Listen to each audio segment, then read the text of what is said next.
کچھ عرصہ قبل مصر میں کھودائی کے دوران کچھ غاریں دریافت ہوئی ہیں کہ جن کے اندر سونے کی کرسیاں تھیں اور انسانوں کی ہڈیاں ملی ہیں۔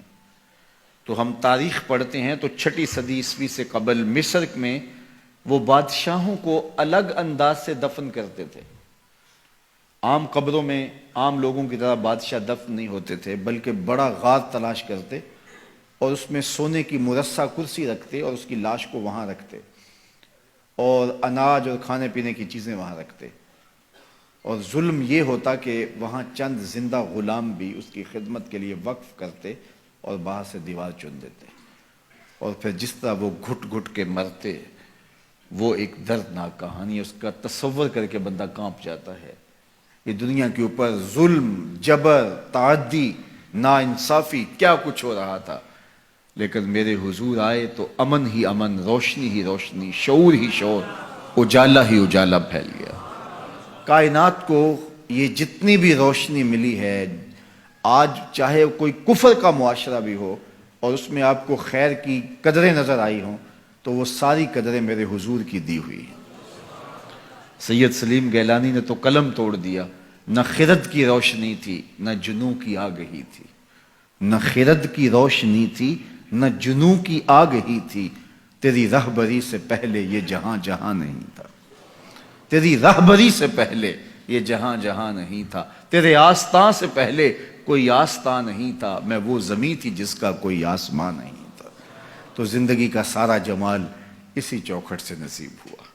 تو اس لیے ایک دن کا یا ایک شب کا محفل میلاد محدود نہیں رکھنا، بلکہ اپنی پوری زندگی پر محفل میلاد کو پھیلا لینا ہے۔ ہمارا رواں رواں شکرانہ ادا کرے، ہمارا طرز زندگی بتائے ہمیں حضور کے آنے کی خوشی ہے۔ اگر ان کے آنے کی مسرت ہے اور ان کے آنے کی خوشی ہے تو پھر ہمارا طرز زندگی کیوں نہیں بتاتا کہ ہم خوش ہیں؟ ان کا بتایا ہوا طریقہ، ان کا دیا ہوا نظام حیات ہماری زندگی کا روشن حوالہ ہے اور ہماری زندگی کا نور اور چراغ راہ ہے، تو پھر اس کی روشنی میں ہم جینا کیوں نہیں چاہتے، اس روشنی میں کیوں نہیں ہم چلنا چاہتے؟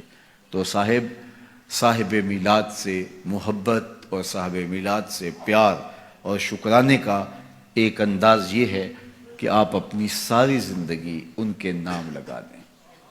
میرے استاد فرمایا کرتے تھے، اور یہ بات کوئی 1000 مرتبہ کہہ چکا ہوں، وہ فرمایا کرتے تھے یہ نہ ہو کہ لوگ تمہیں پوچھے تم کون ہوتے اور تمہیں بتانا پڑے ہم مسلمان ہوتے ہیں۔ فرمایا کرتے تھے صاحب نہ کسی کو پوچھنا پڑے نہ تجھے بتانے کی نوبت آئے، تمہاری وضع قطع ایسی ہو تم دور سے آ رہے ہو، لوگ پہچان کے کہیں وہ دیکھو محمد عربی کا غلام آ رہا۔